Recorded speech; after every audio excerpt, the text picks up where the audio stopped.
ನಿವೃತ್ತ group captain Janakiram ನಮ್ಮ ಜೊತೆ ಸಂಪರ್ಕದಲ್ಲಿದ್ದಾರೆ. ಸರ್ ನಮಸ್ತೆ. ನಮಸ್ಕಾರ. ಸರಿ, ಈ ತರದ ಇನ್ಸಿಡೆಂಟ್ಗಳನ್ನ ನೋಡಿದಾಗ ಏನಾಗಿರ್ಬೋದು? ಈಗ ತಾಂತ್ರಿಕ ದೋಷ ಅಂತಾರೆ, ಲ್ಯಾಂಡಿಂಗ್ ಟೈಮಲ್ಲಿ ಏನಾಗಿರ್ಬೋದು ಪೈಲಟ್ಗೆ? ಅಂದ್ರೆ ಲ್ಯಾಂಡ್ ಮಾಡೋದಕ್ಕೆ ಸಾಧ್ಯ ಆಗದ ಮಟ್ಟಿಗೆ ರನ್ವೇ ದಾಟಿ ಮುಂದಕ್ಕೆ ಹೋಗುತ್ತೆ ಅಂದ್ರೆ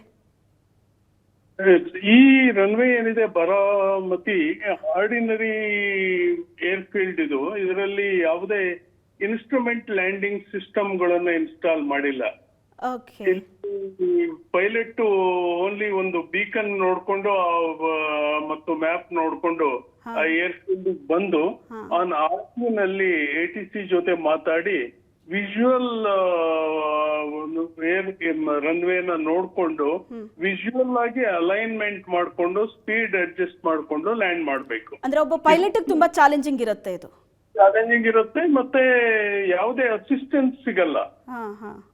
ಏನಾದ್ರೆ ವಿಜುವಲ್ ಆಗಿ ಏನಾದ್ರು ATC ಅಬ್ಸರ್ವ್ ಮಾಡಿದ್ರೆ ಹೇಳ್ಬೋದು ಅವರು, ನಿಮ್ದು ಲ್ಯಾಂಡಿಂಗ್ ಗೇರ್ ಕೆಳಗ್ ಬಂದಿಲ್ಲ ಅಥವಾ ಒಂದು ಟೈರ್ ಕೆಳಗ್ ಬಂದಿಲ್ಲ, ಆ ರೀತಿ ಏನಾದ್ರು, ಅಥವಾ ನಿಮ್ಮ ಅಲೈನ್ಮೆಂಟ್ ಸರಿ ಇಲ್ಲ, ಆ ತರದ ಇನ್ಸ್ಟ್ರಕ್ಷನ್ ಸಿಕ್ಕಿಲ್ಲ ಅಂತ ಹೇಳ್ತೀರಾ ಅವರಿಗೆ? ಅಲ್ಲ, ಆ ರೀತಿ ಅದಿಷ್ಟೇ ಸಾಧ್ಯ. ಯಾರಾದ್ರೂ ಪ್ರಾಪರ್ ಅಬ್ಸರ್ವೇಷನ್ ಮಾಡಿದವರು ಏನಾದ್ರು ತಪ್ಪಿದ್ರೆ ಮೊದಲೇ ಹೇಳಿರ್ತಾರೆ, ಗೋ ಅರೌಂಡ್, ಇನ್ನೊಂದ್ಸಲ your alignment is not proper, ಅಥವಾ ರನ್ವೇ ಮಧ್ಯಕ್ಕೆ ಬಂದು ಆಮೇಲೆ ಲ್ಯಾಂಡ್ ಮಾಡ್ಲಿಕ್ಕೆ ಕರೆಕ್ಟ್ ಲ್ಯಾಂಡಿಂಗ್ ಪ್ಲೇಸ್ ಏನಿದೆ ಅಲ್ಲಿ ಮಾಡದೆ ಮುಂದಕ್ಕೆ ಬಂದು ಲ್ಯಾಂಡ್ ಮಾಡಕ್ ಹೋದಾಗ ನುರಿತ ATC ನವ್ರು ಹೇಳ್ತಾರೆ ಗೋ ಅರೌಂಡ್ ಅಂತ.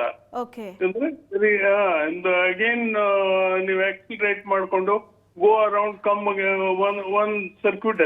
ಸೊ ಒಬ್ಬ ಪೈಲಟ್ಗೆ ಆ ಇನ್ಸ್ಟ್ರಕ್ಷನ್ ಸಿಗಬೇಕಾಗಿತ್ತು ಅಂತ ಅಂದ್ರೆ, ರನ್ವೇ ಇನ್ನೇನ್ ಮುಗಿತಾ ಇದೆ, ಅಲ್ಲಿ ತನಕನೂ ಲ್ಯಾಂಡ್ ಆಗಿಲ್ಲ ಅಂದ್ರೆ ಮತ್ತೆ ಫ್ಲೈ ಆಗಿ ಒಂದ್ ರೌಂಡ್ ಹಾಕಿ ಬಂದು ಮತ್ತೆ ಲ್ಯಾಂಡಿಂಗ್ ಟ್ರೈ ಮಾಡಬಹುದು, ಬಟ್ ಅದಕ್ಕೊಂದು ಇನ್ಸ್ಟ್ರಕ್ಷನ್ ಬೇಕು.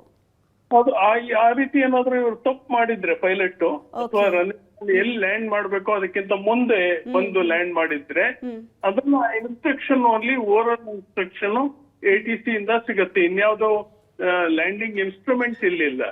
ಆಮೇಲೆ ಯಾವಾಗ್ಲೂ ವಿಮಾನ ಯಾವ ಗಾಳಿಯ ಯಾವ ದಿಕ್ಕಿದೆ ಅದರ ವಿರುದ್ಧ ದಿಕ್ಕಿಗೆ ಲ್ಯಾಂಡ್ ಮಾಡ್ಬೇಕು. ಈಗಿನ ರಿಪೋರ್ಟ್ ಪ್ರಕಾರ 120 ಡೈರೆಕ್ಷನ್ ಇಂದ ಗಾಳಿ ವಿಂಡ್ ಬರ್ತಾ ಇತ್ತು ಅಂತ. ಇದು ಅದರ ವಿರುದ್ಧ ದಿಕ್ಕು, ಅಂದ್ರೆ ಬಾಂಬೆಯಿಂದ ಏನ್ ಬಂದ್ರು ಆ ದಿಕ್ಕಲ್ಲಿ ಇವರು 120 ಡೈರೆಕ್ಷನ್ ನಲ್ಲಿ ಲ್ಯಾಂಡ್ ಮಾಡ್ಬೇಕು, ವಿಂಡ್ ಇನ್ ಡೈರೆಕ್ಷನ್ ಅಪೋಸಿಟ್ ಗೆ. ಅದು ಏನಾದ್ರೂ ತಪ್ಪಿದ್ರೆ ಅಥವಾ ವಿಂಡ್ ಡೈರೆಕ್ಷನ್ ಜೊತೆಗೆ ಲ್ಯಾಂಡ್ ಮಾಡಿದ್ರೆ ಏನಾಗುತ್ತೆ ಅಂದ್ರೆ ಸ್ಪೀಡ್ ಇನ್ನು ಜಾಸ್ತಿ ಆಗುತ್ತೆ, ಅನ್ಕಂಟ್ರೋಲಬಲ್ ಆಗುತ್ತೆ ವಿಮಾನ.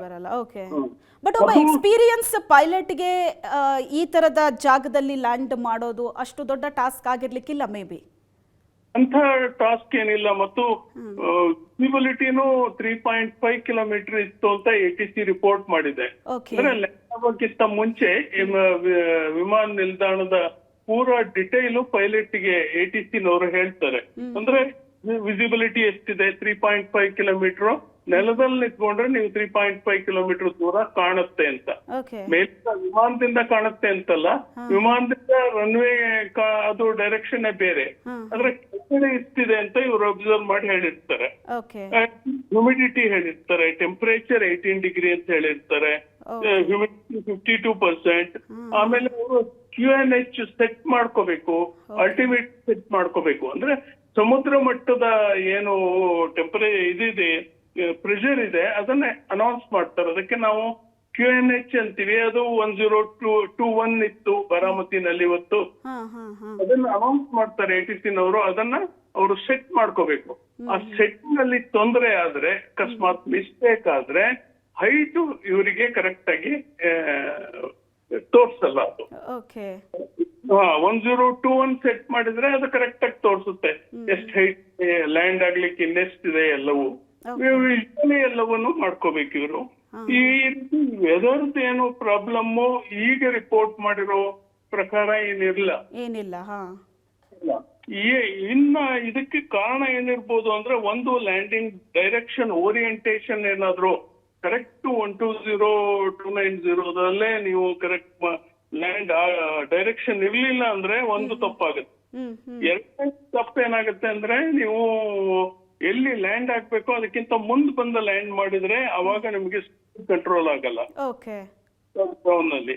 ಮೂರನೇದೇನು ಅಂದ್ರೆ ಟಚ್ ಡೌನ್ ನಲ್ಲಿ ಯಾವ್ದಾರ ಟೈರ್ ಬರ್ಸ್ಟ್ ಆದ್ರೆ ಏರ್ಕ್ರಾಫ್ಟ್ ಕಂಟ್ರೋಲ್ ಸಿಗಲ್ಲ.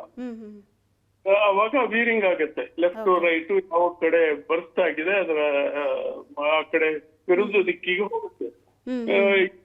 ಟೆಕ್ನಿಕಲ್ ಪ್ರಾಬ್ಲಮ್ ಏನಾದ್ರು ಸ್ಪೀಡ್ ಕಂಟ್ರೋಲ್ ಅಲ್ಲಿ ಬಂದ್ರೆ ಅದು ಲ್ಯಾಂಡಿಂಗ್ ಸ್ಪೀಡ್ ಗಿಂತ ಜಾಸ್ತಿ ಸ್ಪೀಡ್ ಇದ್ದು ಲ್ಯಾಂಡ್ ಮಾಡಿದ್ರೆ ಅವಾಗ್ಲೂ ಕಂಟ್ರೋಲ್ ಬರಲ್ಲ, ಎಕ್ಸೀಡ್ ಆಗ್ಬಿಡುತ್ತೆ.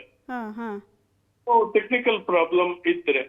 ಇನ್ನೊಂದು ವಿಂಡ್ ಡೈರೆಕ್ಷನ್ ಏನಾದ್ರು ತಪ್ಪು ಕೊಟ್ಟಿದ್ರೆ, ಇವರು ವಿಂಡ್ ಡೈರೆಕ್ಷನ್ ಜೊತೆಗೆ ಲ್ಯಾಂಡ್ ಮಾಡಿದ್ರೆ ಆವಾಗ್ಲೂ ಈ ರೀತಿ ಘಟನೆಗಳು ಆಗಬಹುದು. ಓಕೆ, ಈಗ ನಾರ್ಮಲ್ ಫ್ಲೈಟ್ ಕ್ರಾಶ್ ಎಲ್ಲ ಆದಾಗ ಬ್ಲಾಕ್ ಬಾಕ್ಸ್ ಅನ್ನೋದು ತುಂಬಾ ಇಂಪಾರ್ಟೆಂಟ್ ಆಗುತ್ತೆ. ಸೊ ಈ ತರ ಚಾರ್ಟೆಡ್ ಫ್ಲೈಟ್ ಗಳಲ್ಲೂ ಆಪ್ಷನ್ ಇರುತ್ತಾ?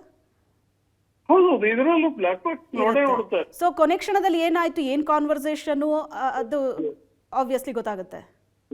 ಈಗಾಗ್ಲೇ ಗೊತ್ತಾಗಿರುತ್ತೆ, ಯಾಕಂದ್ರೆ ಒಂದು ರೆಕಾರ್ಡರ್ ಇರುತ್ತೆ, ನೋಡಿರ್ತಾರೆ, ಅದನ್ನ ಇಮಿಡಿಯೇಟ್ ಕಸ್ಟಡಿಗೆ ತಗೊಂಡಿರ್ತಾರೆ.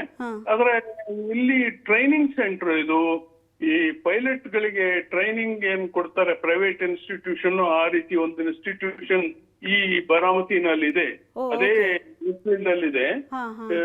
ಆ ಏರ್ಫೀಲ್ಡ್ ನವರು ರೆಗ್ಯುಲರ್ ಆಗಿ ಟ್ರೈನಿಗಳಿಗೆ ಕಾರ್ವರ್ ಏವಿಯೇಷನ್ ಅಂತ ಏನೋ ಇದೆ, ಅದು ರೆಗ್ಯುಲರ್ ಆಗಿ ಟ್ರೈನಿಂಗ್ ಕೊಡೋ ಜಾಗ ಇದು. ಓಕೆ, ಸೊ ಇದೇ ರನ್ವೇ ನಲ್ಲೇ ಅವರು ಟ್ರಯಲ್ ಮಾಡ್ತಿರ್ತಾರೆ. ಟ್ರೈನಿಂಗ್ ಕೊಟ್ಟು ಅವ್ರಿಗೆ ಲೈಸೆನ್ಸ್ ಗೆ ಅಪ್ಲೈ ಮಾಡೋದಕ್ಕೆ ಫೆಸಿಲಿಟಿ ಮಾಡ್ತಾರೆ, ಎಕ್ಸಾಮ್ ಕಟ್ಟೋದಕ್ಕೆ ಪ್ರೈವೇಟ್ ಇನ್ಸ್ಟಿಟ್ಯೂಷನ್ ಕೆಲಸ ಮಾಡ್ತಾ ಇದೆ. ಹಾಗಾಗಿ ಸಾಕಷ್ಟು ತಯಾರಿ ಮತ್ತು ಯಾವುದೇ ರೀತಿಯ ಆ ರೀತಿ ಗೊಂದಲ ಇರ್ಲಿಕ್ಕಿಲ್ಲ. ಬಟ್ ಏನ್ ಎಕ್ಸಾಕ್ಟ್ಲಿ ಆಗಿದೆ ಅನ್ನೋದು ಇನ್ನಷ್ಟೇ ಗೊತ್ತಾಗಬೇಕು. ಇಷ್ಟೊಂದು ಆಪ್ಷನ್ಸ್ ನ ನೀವು ಹೇಳಿದ್ರಿ, ಏನೇನು ಸಾಧ್ಯತೆಗಳು ಇರಬಹುದು ಒಂದು ವಿಮಾನ ಕೊಲ್ಯಾಪ್ಸ್ ಆಗೋದಕ್ಕೆ ಅಂತ. Thank you so much Janakiram sir.